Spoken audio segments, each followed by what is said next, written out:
Which of these Sharks young prospects can make the team out of training camp? We dig into it.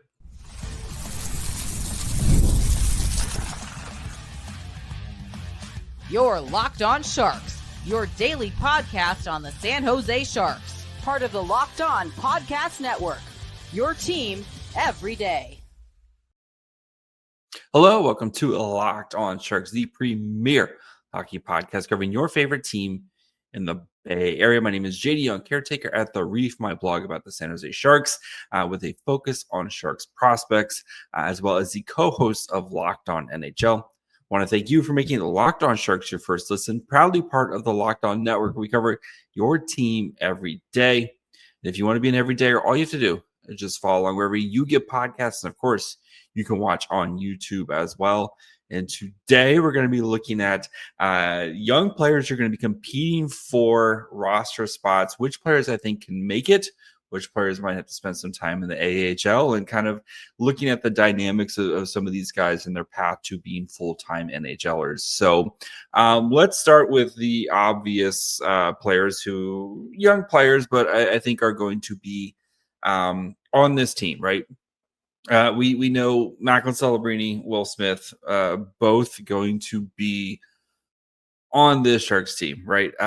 As we saw from last year, we spent time yesterday talking about the top six and why I think they're locks, and how the Will Smith dynamic of him being the center this year, how that kind of affects things in the top six. But both these players are like, they're locks, right? Also, cool to see them at the Giants game, doing getting some batting practice. So Celebrini, like, there's a base there. Like, if Celebrini wanted to be a ball player, I think Celebrini could be a ball player. But anyway, we know that those two guys are going to be on the roster. And like, even though their waiver is exempt and stuff, another guy who I think will be on the roster is Collin Graf, a guy who, is still slide eligible, or not slide, is still waivers exempt. So he could play in the AHL, no problem, as he's still on his ELC.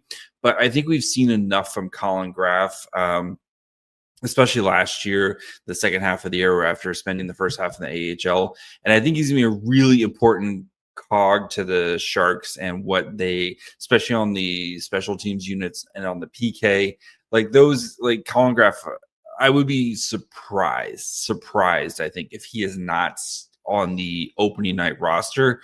The only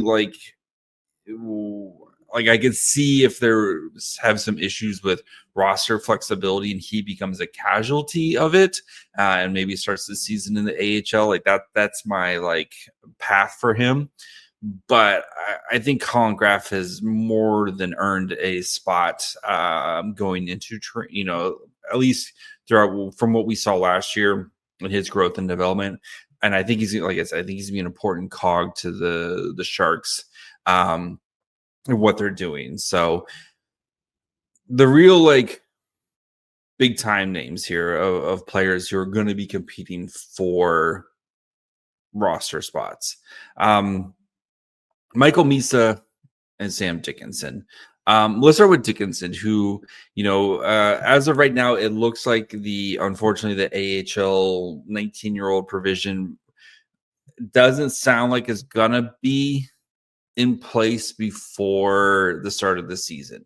So we'll see. There's still, plenty of time for them, but as of right now, it does sound like it's trending for it to be a 26-27 decision. So we'll see. It would be, again, it would be great if Dickinson can play in the AHL.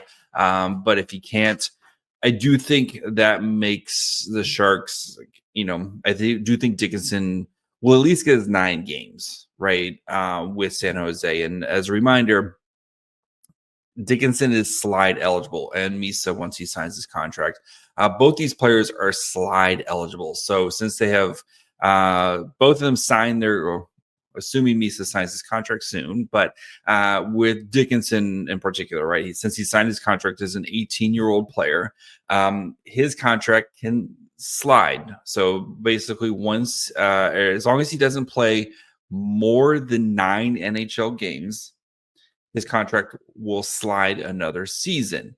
which means the ELC doesn't go into effect until next year. We saw this with William Eklund famously, right, where Eklund played a couple games, went back to Sweden, spent the beginning of the next year playing in the AHL. He played 8 games in the AHL, and then Mike Grier sent him down again, so that way his contract wouldn't kick in. Dickinson's in the same position, right, where he hasn't played an NHL game yet, but if he plays more than 9 NHL games, his contract kicks in. Then it also counts towards the 50 contracts, of course, every Sharks fan is kind of keeping an eye on right now. But I do think Dickinson gets at least his 9. He'd have to have a pretty disastrous training camp and preseason, I think, for him to at least not get his 9 games. And even then, I'm still in the camp that I think the Sharks are going to keep Dickinson around this entire season because I get, like, we've discussed it a bajillion times this summer, but like, there's nothing left for Dickinson to prove in the OHL, right? Like, Memorial Cup champion, two-time OHL champion, defenseman of the year in the OHL, defenseman of the year in the CHL, set the London Knights defensive record for scoring. Like, what else can Sam Dickinson do in the OHL? There's nothing left for him to do in the OHL. He's dominated that league, and it's time for the next challenge. Just unfortunately, right, it's NHL or bust for him. But I think the Sharks are I think they're going to try to manage their way through it with him and see how he sticks. And I believe with his skating and with his size, I think he'll figure it out sooner rather than later. So I'm still in the Sam Dickinson plays games in the NHL this year, and I'm firmly in the Dickinson plays the full season in the NHL. The next guy, of course, Michael Misa, who again we're still waiting for the contract. Interesting that he's at captain skates already. I get, like, the writing's on the wall. Like, for the people who like trying to, like, maybe he's going to a college or something like that. Like, the writing's on the wall. Like, Misa's going to sign his contract. He's going to play NHL games. There's, like, that's the plan. Michael Misa's going to be in the NHL. Like, that's what they're going to do. Like, I don't know why they haven't signed it, whatever the reason for whatever, right? They just haven't signed it. Like, it's pretty clear, like, he's going to be in San Jose playing on the Sharks this year. And he's going to be on the Will Smith plan of success, I think, of starting the season with, they're going to kind of ramp him up. And then as soon as he's ready, they're going to take the training wheels off. So I think these guys are locks to play in the NHL this year. And I do think both of them stick around for the entire season this year. And, there's going to be ups and downs, as you would expect with an 18 and 19-year-old player. But I think that they have done everything they can in the OHL. And again, Michael Misa, who literally led the CHL in scoring, also Memorial Cup champion, was the best player in the CHL last year. Like, there's nothing left for Michael Misa to prove, and it's much easier to kind of hide a forward. So I think those, all those guys are going to be playing in the NHL this year and going to make the opening night roster. So those are kind of my expectations for them. There's a bunch of players, as when you have the best prospect pool in the NHL, that will be pushing for NHL time. And I think players who are going to be pushing for NHL jobs in training camp, but I think they're going to end up most likely spending some time in the AHL to start. So we're going to dig into the forwards first, the guys like Igor Chernyshov, Kasper Holttunen, Cam Lund, and Quentin Musty, and then we'll talk about the defensemen a little bit later. So let's get to these forwards here in a second. And Chernyshov, I think he's the guy who's out of that group is going to be pushing for a job here first. So we'll get to that here in just 1 second.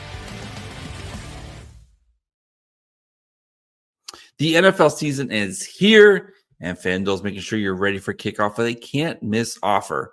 Right now, new customers can bet just $5, and if your bet wins, you'll get $300 in bonus bets to use across the app. I love FanDuel because it fits however you like to play. Player props, which are always really fun. If you had Daniel Jones with 2 rushing touchdowns, good for you.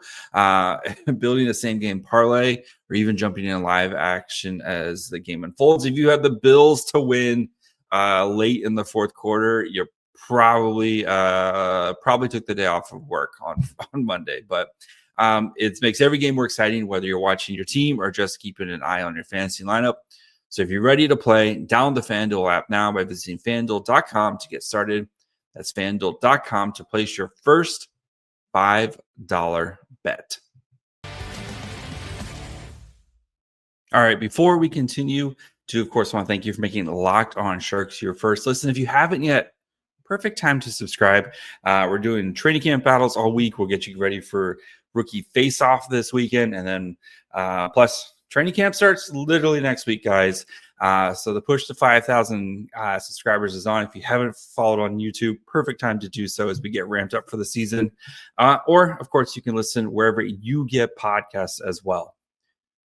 All right, so the forwards here, we're going to kind of focus on these young forwards, kind of especially the AHL guys here, because we know a lot of like the college kids are going to be in college; they're not going to be in training camp, and most of the WHL kid or like the CHL kids, they'll be in camp, but like they're not, like Hoshi Wong going back, Joshua Ravensburg going back, Carson Wetch, like some of these guys who, are going to be going back to juniors. Like, I don't expect any of those guys to be pushing for jobs right now because they just need some more time to kind of continue to mature and develop their game, which is perfectly fine, right?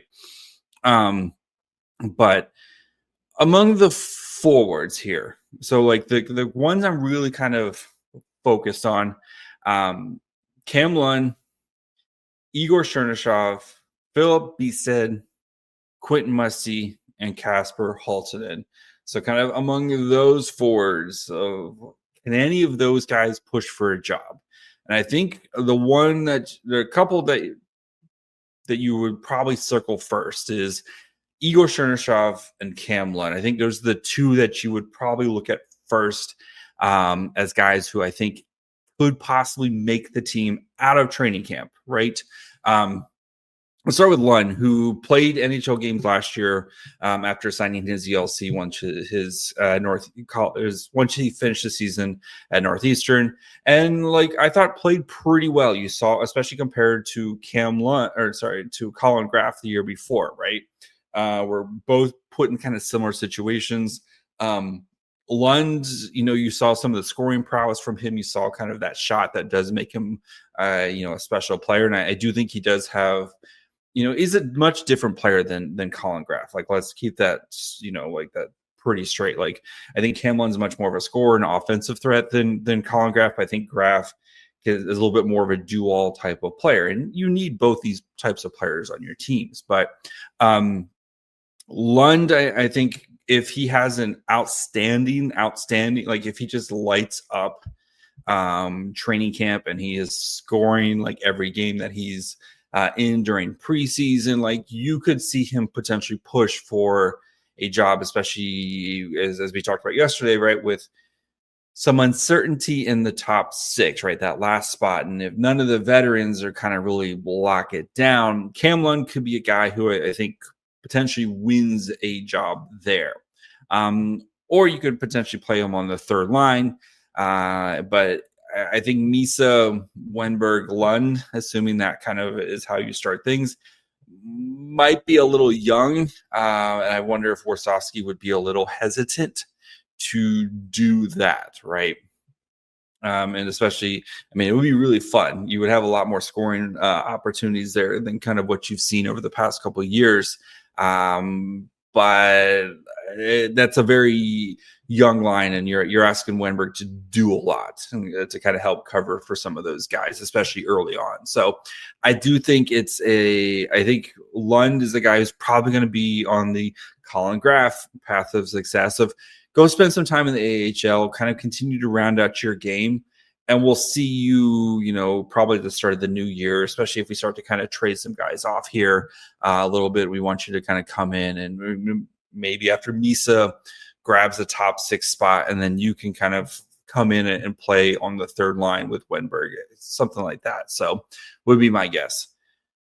Chernyshov's interesting because he's a guy who has had experience playing bottom 6 minutes in the KHL, has been very effective at it, right? Of those hard skilled minutes, and watching his KHL tape, after the Sharks drafted him last summer, like I watched his KHL tape, and one of the things I was always really impressed with is he always kind of leaves the ice with the team in a better position than when he found it, right? A lot of times he starts with defensive zone starts, and then by the time he is coming off for his shift, the team is in the offensive zone, usually doing offensive things. So it is, again, then the KHL and the NHL are different leagues, right? And like there is that part about it. But Chernyshov is a player who can blend those bottom 6 skills.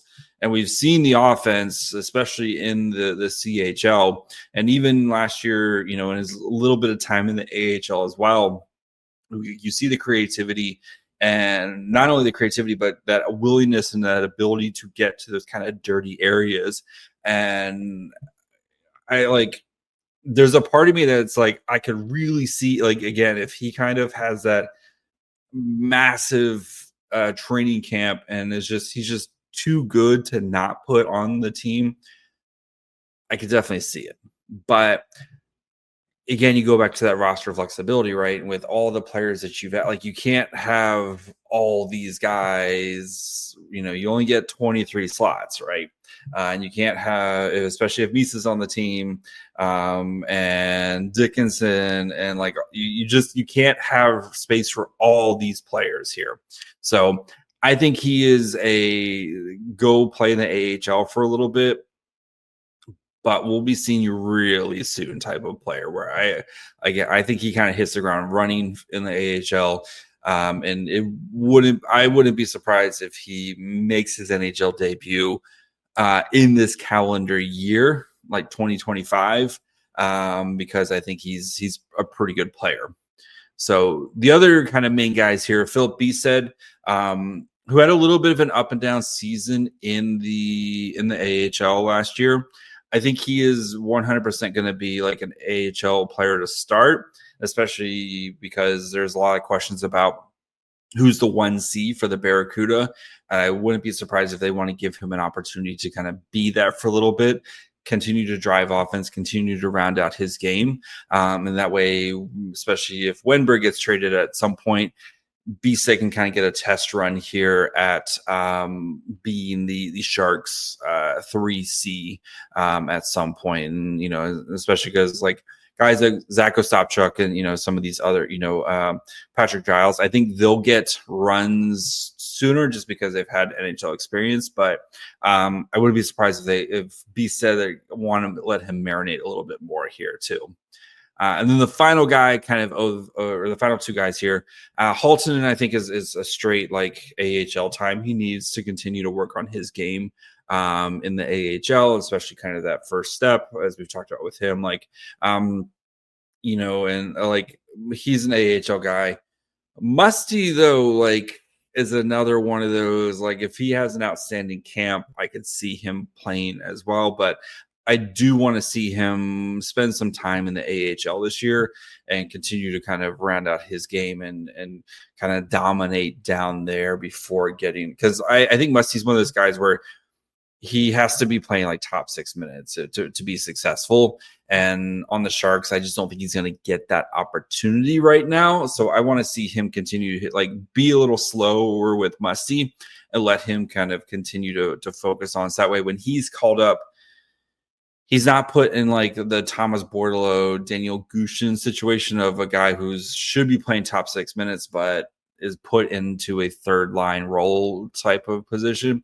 Like Musty, I think, is a guy who hopefully can earn, like, kind of jump into a top 6 role right away. So that's kind of my hope with Musty.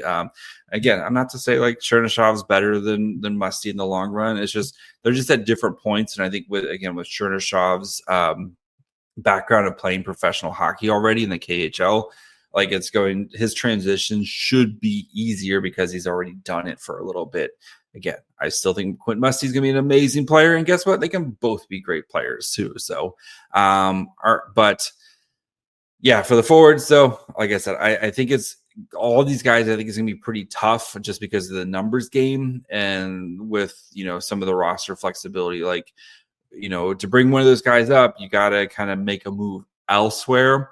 And I just think the Sharks are most likely going to kind of ride with guys like Kurashev and Gaudette and some of these other guys who can kind of play these middle 6 roles and probably be a little bit more effective right now than, and let some of these guys marinate in the AHL for a little bit. So we're going to get to the defensemen. We're going to talk about Cagnoni and Thompson.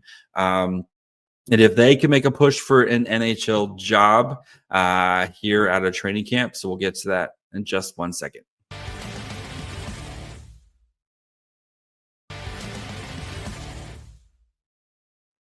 All right, before we finish up, of course want to thank you for making Locked On Sharks your first listen today. For your second listen, check out the Locked On NHL podcast. There's no off season, bringing you daily league-wide stories that matter the most with local coverage you love from Locked On. Find Locked On NHL on YouTube, wherever you listen to podcasts. All right, the defense, right? We know, again, assuming Dickinson makes it, because he's in that kind of a tough spot of not being able to play in the AHL or go to college or anything like that. Like it's OHL or bust for Dickinson. The 2 other young players, and we know Muka Badulin's gonna. I think Muka Badulin's fair to say he's going to be an NHL player this year. We kind of know with Orlov and Leddy and Klingberg and Ferraro and Liljegren, like all those guys are going to be on the roster, and Vincent Desharnais. Desharnais, you could talk me into trying to send him down to the Barracuda. Like I think that's a realistic option, but I think of the defenseman, right? Muka Badulin feel like he's a lock. He's proven that he needs to be playing NHL games. So you have kind of the big names here are going to be Jack Thompson, at least among the young players, right? Jack Thompson and Luca Cagnoni, who are both players who could be pushing for NHL time. You also have Jake Furlong, who played really well last year, like really came along last year, but I think for his role as a shutdown defensive type of player, I think spending some more time in the AHL isn't the worst thing, right? You have Noah Beck, who the Sharks signed, as out of college last year. I think playing in the AHL this year, like let him see what happens, right? Type of thing. Matthias Havlin, like let him play in the AHL as he just coming over to North America. So I really want to kind of focus on Thompson and Cagnoni. So we'll start with Thompson, and of the 2, I think Thompson has a better shot to make the NHL because of, again, that flexibility that he, just doesn't have the same compared to other, because he is no longer waivers exempt. So for the Sharks to send him down to the AHL, he will have to get waived and not get claimed. And most likely Thompson won't get claimed because, it's not like he's done a lot to kind of show, like he's played some NHL games, but I don't think he's like, I think like whoever claims him, like Thompson has to be on their NHL roster. So we'll see, like how Mike Grier wants to handle this, because again, it's such a large amount of guys kind of vying for these spots here, right? And assuming Dickinson's on the team, that leaves Orlov, Leddy, Klingberg, Ferraro, Liljegren, Desharnais, Dickinson, Muka Badulin. That's 8 right there. If Dickinson's on the team, do you try to trade somebody else that we can have Jack Thompson? And then if Jack Thompson's on the roster, is he going to be a healthy scratch every night? Is he going to So he's a guy who I'm really interested to see, and we're going to dig into the defense a little bit more later this week. But Thompson is a guy between Thompson and Cagnoni. Thompson's a guy who might make the roster just because of the Sharks are afraid to lose him during the waivers claim process. And again, who knows? There's a pretty good chance that he would get through unclaimed, but teams are always looking for right-handed defensemen. And, Jack Thompson is a right-handed defenseman who's 23 on a very affordable $800,000 contract. He's 6'1", 190 pounds. He's got solid size. And I think he's shown, he played 30 games in the NHL last year and had 10 points, including 4 goals. So, maybe a team takes a flyer and says, I think Thompson can be an improvement on our bottom 6 compared to whatever jabroni we have out there right now. So I think he has the inside track to make the roster. And then maybe you make some moves elsewhere, especially if he plays well over Cagnoni. Even though Cagnoni might be the better player right now. And, Cagnoni was amazing last year in the AHL and looked really solid in his NHL time as well. But because Cagnoni's still waivers exempt, right? And he can move up and down between the AHL and the NHL quite easily. I think he starts the season in the AHL, and I think he's going to be kind of the backbone of this AHL defensive group, right? Because you look at Lucas Carlson's still there, right? And he's the guy who will have to go through waivers. But they're looking at the rest of this roster here. I think it's going to be Cagnoni's blue line. He's going to eat up a ton of minutes out there, and I think they won't probably want him to just continue to marinate a little bit, continue to work on his game, especially the defensive side of his game. Not to say that Cagnoni is a bad defenseman, but just as a player of Cagnoni's stature, there's always going to be that I don't want to say prejudice, but it's just because he's smaller, that's always going to be question marks around his game. Is just, well, he's 5'9". Is he going to be able to play defense in the NHL? And they probably want him to continue to work on that in the AHL. And with him being waivers exempt, I think he starts the season in the AHL, and they probably say this is your time, right? This is your blue line. Go show us what you can do with it. And I wouldn't be surprised if Cagnoni is awesome in the AHL. So, but how the Sharks manage Thompson and the rest of this blue line, it's going to be very, very interesting. And we're going to dive into it some more later this week as we look at the defensive battles, as we continue to kind of look at all the training camp battles. So we'll be back tomorrow. Like I said, we're going to look at the bottom 6, look at all the names who are going to be fighting for jobs in the bottom 6. Again, look at kind of who are the locks and who's going to be fighting for a job, and which guys are either potential trade fodder or guys who could be waived to try to make some space or go play in the AHL. So make sure you guys are following along wherever you get podcasts. And of course, you can watch on YouTube as well.